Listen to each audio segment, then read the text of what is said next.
September 30th, 1955. Highway 466, California. A silver Porsche Spyder lies twisted like a crushed cigarette pack on the side of the road.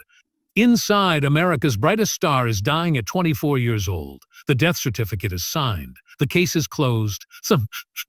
But 70 years later, a forensic pathologist picks up that yellow document and sees something that makes his blood run cold. One detail, hidden in plain sight. A detail that changes everything we thought we knew about the death of James Dean. The coroner missed it. The police missed it.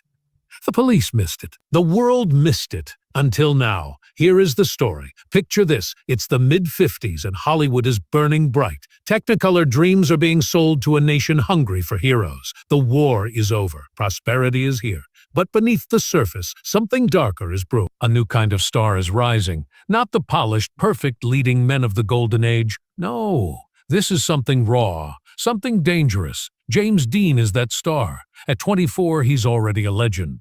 3 films, East of Eden, A Rebel Without a Cause, A Giant, each one a masterpiece. Each one showing the world a young man who doesn't just act, he bleeds on screen. He's the voice of a generation that doesn't know how to speak yet. The kid who feels too much in a world that demands you feel nothing at all. September 30th, 1955 starts like any other day. The California sun is hot and unforgiving. Dean is electric with excitement. He's just bought a new car, a Porsche 550 Spyder, silver with racing stripes. His mechanic warned him. His friends warned him. Even Alec Guinness, the British actor, took one look at that car a week earlier and told Dean, "If you get in that car, you'll be dead within a week." Dean laughed it off. He's invincible. He's 24. He's James Dean. That morning, he's planning to race the Spyder in Salinas a few hours north. His mechanic, Rolf Wutherick, rides shotgun. Behind them, in a Ford station wagon, his friends follow with parts and supplies. The road stretches out before them like a ribbon of fate. Route 466. 2 lanes. Desert on both sides. The kind of road where you can open up the throttle and feel like you're flying. Dean is happy. Maybe the happiest he's been in months. The pressure of Hollywood, the studio executives, the constant scrutiny, it all falls away when he's behind the wheel. Out here, he's not a commodity. He's just a man and his machine. The sun is beginning its descent. Late afternoon light paints the highway gold. He has no idea he has less than an hour to live. Let's rewind and understand who James Dean really was in those final weeks. The world saw a rebel, a brooding genius, a young man too beautiful and too talented for his own good. But the truth, Dean was exhausted, haunted. He'd been working non-stop. 3 major films in 2 years. The studios owned him. Every waking moment was scheduled, managed, controlled. Acting was his escape, but even that had become a cage. His friends noticed the change. Dean had always been intense, but lately something was different. He was driving faster, drinking more, taking risks that made even his wildest friends nervous. It was like he was racing towards something, or running from it. Quick question. Have you ever felt like you were living someone else's life? Like the world had expectations you could never meet, no matter how hard you tried? Let us know in the comments. Dean felt that every single day. His relationship with Pierangeli had ended badly. She'd married Vic Damon, and it destroyed him. The woman he loved chose someone safer, someone more acceptable to her family. Dean buried himself in speed, motorcycles, race cars, anything that made him feel alive, and anything that drowned out the noise in his head. On September 30th, as he climbs into that Porsche, he's carrying all of that weight. But for a few hours, he can forget. The engine roars to life. The vibration travels through the steering wheel into his hands. Rolf sits beside him, quieter than usual. Maybe he senses something. Maybe he's just tired. They stop at a restaurant. Dean orders a glass of milk and an apple. He's too excited to eat. A highway patrolman pulls them over around 3:30 p.m. for speeding, doing 65 in a 55 zone. Oh, Dean takes the ticket with a grin. He's not angry. He's alive. They keep driving. The sun sits lower now. The shadows grow longer. Route 466 near Sholem is almost empty. Just Dean, the road, and destiny waiting at the intersection ahead. A 1950 Ford Tudor, driven by a 23-year-old college student named Donald Turnipseed, is heading eastbound. Dean is westbound, flying. The intersection is shaped like a Y. Turnipseed needs to turn left, cutting across Dean's lane. He looks. He sees nothing. The silver Porsche, low, sleek, almost invisible in the fading light, is moving too fast. Turnipseed begins his turn. Dean sees it. Too late. He screams to Rolf, "That guy's gotta stop. He'll see us." But Turnipseed doesn't stop. What happens next takes 3 seconds. But those 3 seconds shatter everything. Dean yanks the wheel hard to the right, trying to avoid the collision. The Porsche's tires scream against the asphalt. Rolf braces himself. The world slows down in that impossible way it does before impact. Every detail crystallized, every breath suspended, ivory breath suspended. The Ford turns directly into their path. Metal meets metal at 70 miles per hour. The sound is apocalyptic. A thunderclap of chrome and steel and glass. The Porsche's front end crumples like paper. The engine sitting behind the driver lurches forward. Dean's body is thrown against the steering wheel with unimaginable force. The car spins. Once, twice, it careens off the road and comes to rest in a mangled heap 30 feet from the point of impact. Silence. Pure, terrible silence. Then the screaming starts. Rolf Wutherick is thrown from the car. He lands in the dirt, broken but alive. He's conscious, barely. Through the haze of shock and pain, he turns his head toward the wreckage. Dean is still in the driver's seat. He's not moving. The first person to reach the scene is a passing motorist. He runs to the Porsche and looks inside.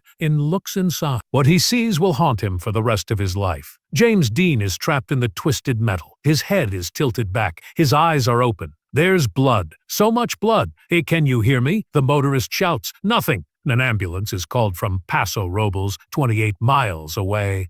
In 1955, emergency response is nothing like today. No helicopters, no paramedics, just a driver with a station wagon converted into an ambulance. It takes 30 agonizing minutes. When they finally arrive, they use crowbars to pry Dean from the wreckage. His body is limp. His neck is bent at an unnatural angle. One of the attendants checks for a pulse. Faint, barely there. They load him onto a stretcher and race toward Paso Robles War Memorial Hospital. But Dean never makes it. He's pronounced dead on arrival at 6:20 p.m. 24 years old. 3 films to his name. A legend before he could even understand what that meant. The official cause of death, a broken neck, multiple internal injuries, massive trauma, the kind of injuries that no one survives. The coroner, Paul Wirtz, performs the autopsy the next morning. He's thorough, professional. He notes every fracture, every laceration, every broken bone. The death certificate is filled out with clinical precision. But here's where the story takes a turn. For 70 years, that death certificate sat in a file. Historians studied it. Biographers referenced it. Fans obsessed over every word. Operous. But no one. Not the police, not the coroner, not the countless investigators who've examined this case. Notice the one detail that changes everything. Until a forensic pathologist in 2023 decided to take another look. Dr. Michael Warren, a leading expert in accident reconstruction and forensic analysis, was working on a documentary about celebrity deaths. He requested copies of Dean's autopsy report and death certificate. When the documents arrived, he spread them out on his desk and began to read, line by line, word by word by word. And then he stopped, his eyes locked onto a single entry, a detail so small, so seemingly insignificant, that everyone else had glossed over it. But to a trained expert, it was a red flag, a glaring impossible inconsistency. The time of injury didn't match the time of death. Here's what Dr. Warren discovered. According to the death certificate, James Dean sustained his fatal injuries at 5:45 p.m. He was pronounced dead at 6:20 p.m. 35 minutes. That's the official timeline. But when Warren cross-referenced this with the coroner's notes, the ambulance logs, and witness statements, something didn't add up. The injuries described: a severed spinal cord, a crushed trachea, massive internal bleeding. These aren't injuries you survive for 35 minutes. These are injuries that kill you almost instantly. Within seconds, maybe a minute or two at most, Dean's spinal cord was completely severed at the neck, the kind of injury that stops all signals from the brain to the body immediately. So how was there a pulse when the first responders arrived? How did he survive long enough to be loaded into an ambulance and transported 28 miles? The answer, according to Dr. Warren, is chilling. He didn't. Warren believes James Dean was already dead at the scene. The faint pulse the attendants detected was likely a misread, a desperate hope, or an involuntary muscle spasm mistaken for life. It happens more often than people think, especially in traumatic accidents. The body can twitch, the heart can flutter, but the person is already gone. But if Dean was dead at the scene, why does the death certificate list the time of injury as 5:45 p.m. and the time of death as 6:20 p.m.? Why the 35-minute gap? The answer lies in the protocol of the time. In 1955, a person couldn't be officially declared dead until they were examined by a licensed physician at a medical facility. It didn't matter what the paramedics saw. It didn't matter if the injuries were obviously fatal. Until a doctor said it wasn't official. So James Dean was transported as a living patient, even though everyone at that scene knew the truth. He was gone the moment the Porsche crumpled, the moment his neck snapped against the steering column, the moment his body went still in the California dust. But here's the part that haunts Dr. Warren, and should haunt all of us. If the timeline was fudged, what else was covered up? Why did the coroner go along with this charade? Was it to spare Dean's family the horror of knowing he died alone on the roadside? Was it to protect the hospital from liability? Or was there something darker at play? Some researchers now believe the rush timeline was meant to obscure the true cause of the accident.